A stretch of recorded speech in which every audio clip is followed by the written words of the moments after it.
ओम नमः शिवाय। आपका स्वागत है आपके अपने चैनल वास्तु गुरु में। इस एपिसोड में मैं सोमवार को किए जाने वाले व्रत की विधि व महिमा के बारे में विस्तार से बताऊंगा एवं सोमवार के व्रत की कथा भी सुनाऊंगा। यह व्रत भगवान शिव की कृपा प्राप्त करने के लिए किया जाता है। हमारे चैनल को सब्सक्राइब, लाइक और शेयर करें एवं बेल आइकॉन जरूर दबाएं, जिससे आने वाले हर एपिसोड की जानकारी आप तक पहुंचती रहे। क्योंकि हमारा चैनल व्रत, पूजा विधि, वास्तुशास्त्र, धार्मिक कथाओं की सही जानकारी आपको देता है। हम आपको वही जानकारी देते हैं जो कि प्रमाणिक हो। इस व्रत के विषय में नारद पुराण में वर्णन किया गया है। तो चलिए जानते हैं सोमवार के व्रत के विषय में। सप्ताह के पहले दिन यानी कि सोमवार को यह व्रत सोम यानी कि चंद्रमा व शिव जी की कृपा प्राप्त करने के लिए किया जाता है। सोमवार का व्रत श्रावण, चैत्र, वैशाख, कार्तिक और माघ महीने के शुक्ल पक्ष के पहले सोमवार से शुरू करना चाहिए। कहते हैं इस व्रत को 16 सोमवार तक श्रद्धा पूर्वक करने से सभी मनोकामनाएं पूर्ण होती हैं। वैसे तो यह व्रत कोई भी कर सकता है, पर कुंवारी कन्याएं विशेष रूप से इस व्रत को विधि विधान से करके मनचाहा वर पाने का आशीर्वाद पाती हैं। व्रत रखने वाले स्त्री पुरुष को चाहिए कि सोमवार को प्रातःकाल स्नान करके शिव जी का जल और बेलपत्र से पूजन करें। विधि पूर्वक पूजन करने के पश्चात ओम नमः शिवाय का जप करें। इस मंत्र का जप समस्त कामनाओं को पूर्ण करने वाला है। शिव पूजन के बाद सोमवार व्रत कथा सुननी चाहिए। इसके बाद केवल एक ही समय भोजन करना चाहिए। साधारण रूप से सोमवार का व्रत दिन के तीसरे पहर तक होता है। व्रत में केवल एक ही समय भोजन करना चाहिए। सोमवार के व्रत 3 प्रकार के हैं। साधारण यानी कि प्रति सोमवार, सौम्य प्रदोष और 16 सोमवार। इस एपिसोड में मैं सोमवार के व्रत के बारे में विस्तार से बता रहा हूँ। प्रदोष व्रत और 16 सोमवार की व्रत की कथा व विधि भी हमारे चैनल पर उपलब्ध है। 16 सोमवार तक व्रत को भक्ति पूर्वक करना चाहिए। आधा सेर गेहूं का आटा के 3 अंगा बनाकर यानी कि 3 भाग बनाकर घी, गुड़, दीप, नैवेद्य, पूंगी फल, बेलपत्र, जनेऊ का जोड़ा, चंदन, अक्षत, पुष्प आदि से प्रदोष काल में शंकर जी का पूजन करें। सायंकाल को सूर्यास्त के पश्चात व रात्रि के पहले के समय को प्रदोष काल कहते हैं।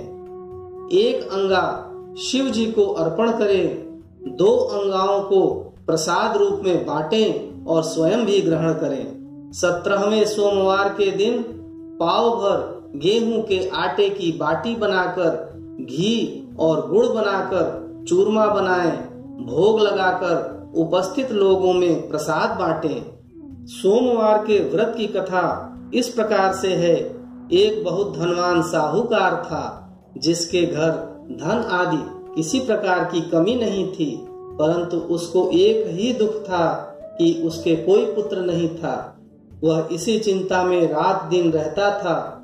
पुत्र की कामना के लिए वह प्रति सोमवार को शिव जी का व्रत और पूजन किया करता था तथा सायंकाल को शिव जी के मंदिर में जाकर शिव जी के सामने दीपक जलाया करता था। उसके इस भक्ति भाव को देखकर एक समय पार्वती जी ने शिव जी से कहा कि महाराज, यह साहूकार आपका अनन्य भक्त है और सदैव आपका व्रत और पूजन बड़ी श्रद्धा भक्ति से करता है। इसकी मनोकामना पूर्ण करनी चाहिए।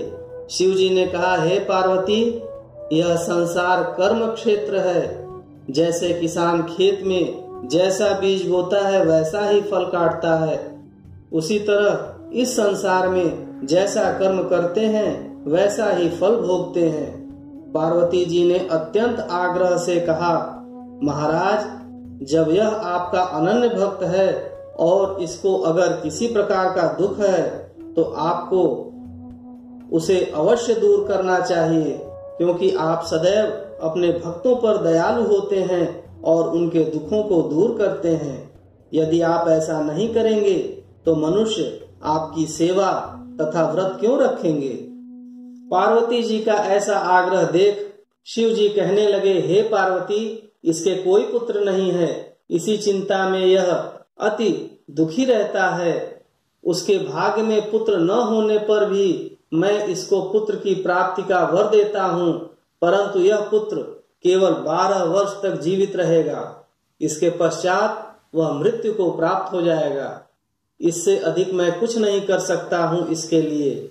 यह सब बातें साहूकार सुन रहा था। इससे उसको न कुछ प्रसन्नता हुई और न ही कुछ दुख हुआ। वह पहले जैसा ही शिव का व्रत और पूजन करता रहा। कुछ काल व्यतीत हो जाने पर साहूकार की स्त्री गर्भवती हुई और 10वें महीने उसके गर्भ से अति सुंदर पुत्र की प्राप्ति हुई। साहूकार के घर में बहुत खुशी मनाई गई, परंतु साहूकार ने उसकी केवल 12 वर्ष की आयु जान कोई अधिक प्रसन्नता प्रकट नहीं की और न ही किसी को भेद ही बताया। जब वह बालक 11 वर्ष का हो गया तो उस बालक की माता ने उसके पिता से विवाह आदि के लिए कहा, तो वह साहूकार कहने लगा कि अभी मैं इसका विवाह नहीं करूंगा, अपने पुत्र को काशी पढ़ने के लिए भेजूंगा।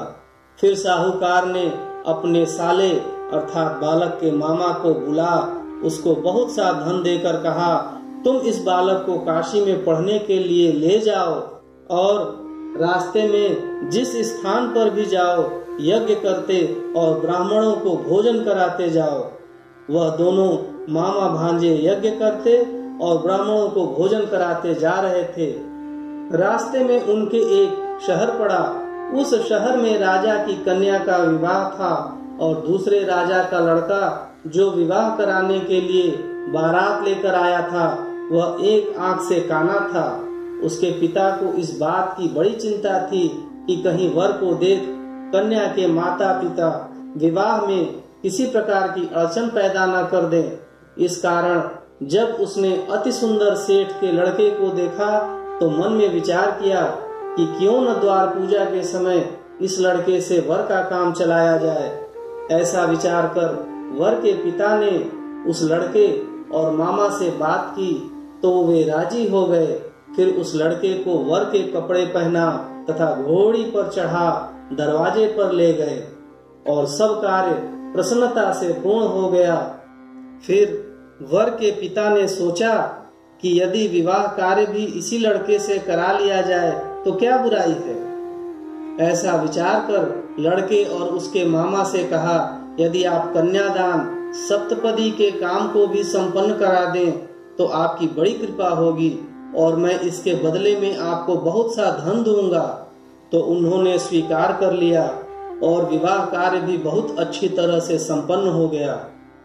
परंतु जिस समय लड़का जाने लगा तो उसने राजकुमारी की चुनरी के पल्ले पर लिख दिया कि तेरा विवाह तो मेरे साथ हुआ है, परंतु जिस राजकुमार के साथ तुमको भेजेंगे वह एक आंख से काना है और मैं वाराणसी पढ़ने जा रहा हूँ।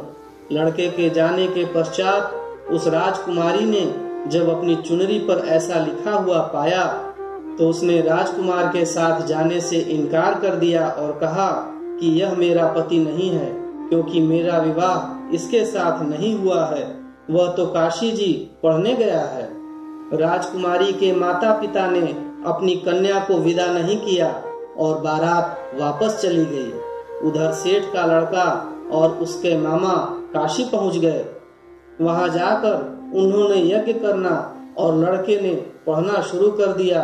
जब लड़के की आयु 12 साल की हो गई, उस दिन उसके मामा यज्ञ कार्य में लगे थे। लड़के ने अपने मामा से कहा, मामा जी आज मेरी तबीयत कुछ ठीक नहीं है। मामा ने कहा, अंदर जाकर सो जाओ। लड़का अंदर जाकर सो गया और थोड़ी देर में उसके प्राण निकल गए। जब उसके मामा ने आकर देखा कि वह तो मुर्दा पड़ा है उसको बड़ा दुख हुआ और उसने सोचा कि अगर मैं अभी रोना पीटना शुरू कर दूंगा तो यज्ञ का कार्य अधूरा रह जाएगा। अतः उसने जल्दी से यज्ञ का कार्य समाप्त कर ब्राह्मणों के जाने के बाद रोना पीटना आरंभ कर दिया। संयोगवश उसी समय शिव पार्वती उधर से जा रहे थे। जब उन्होंने जोर जोर से रोने की आवाज सुनी तो पार्वती जी कहने लगी, महाराज, कोई दुखिया रो रहा है, उसके कष्ट को दूर कीजिए। जब शिव पार्वती ने पास जाकर देखा तो वहाँ एक लड़का मरा पड़ा था। पार्वती जी कहने लगी, महाराज, यह तो उसी सेठ का लड़का है जो आपके वरदान से हुआ था। शिव जी कहने लगे, हे पार्वती, उसकी आयु इतनी ही थी, सो वह भोग चुका। जब पार्वती जी ने कहा, महाराज, इस बालक को और आयु दीजिए, नहीं तो इसके माता पिता तड़प तड़प कर मर जाएंगे। पार्वती जी के बार बार आग्रह करने पर शिव जी ने उसको जीवन वरदान दिया और शिव जी महाराज की कृपा से वह लड़का जीवित हो गया। शिव पार्वती जी कैलाश पर्वत की ओर चले गए। तब वह लड़का और मामा उसी प्रकार यज्ञ करते और ब्राह्मणों को भोजन कराते अपने घर की ओर चल पड़े। रास्ते में उसी शहर में आए जहां उसका विवाह हुआ था। वहां पर आकर उन्होंने यज्ञ आरंभ कर दिया तो उस लड़के के ससुर ने उसको पहचान लिया और अपने महल में ले जाकर उनका बहुत सम्मान किया। साथ ही बहुत से दास दासियों सहित आदर पूर्वक लड़की और दामाद को विदा किया। जब वह अपने शहर के निकट आए तो मामा ने कहा, मैं पहले तुम्हारे घर जाकर खबर कर आता हूँ। जब उस लड़के का मामा घर पहुँचा तो लड़के के माता पिता घर की छत पर बैठे थे और यह प्रण कर रखा था कि यदि हमारा पुत्र सकुशल लौट आया तो हम राजी खुशी से नीचे आ जाएंगे, नहीं तो छत से गिरकर अपने प्राण खो देंगे। इतने में उस लड़के के मामा ने आकर यह समाचार दिया कि आपका पुत्र आया है। तो उनको विश्वास नहीं आया। तब उसके मामा ने शपथ पूर्वक कहा कि आपका पुत्र अपनी स्त्री के साथ बहुत सा धन लेकर आया है। तो सेठ ने आनंद के साथ उसका स्वागत किया और बड़ी प्रसन्नता के साथ रहने लगे। इसी प्रकार से जो कोई भी सोमवार व्रत करता है अथवा इस कथा को पढ़ता या सुनता है, उसकी समस्त मनोकामनाएं भगवान शंकर की कृपा से पूर्ण होती है। इस प्रकार सोमवार की व्रत कथा समाप्त हुई। ओम नमः शिवाय।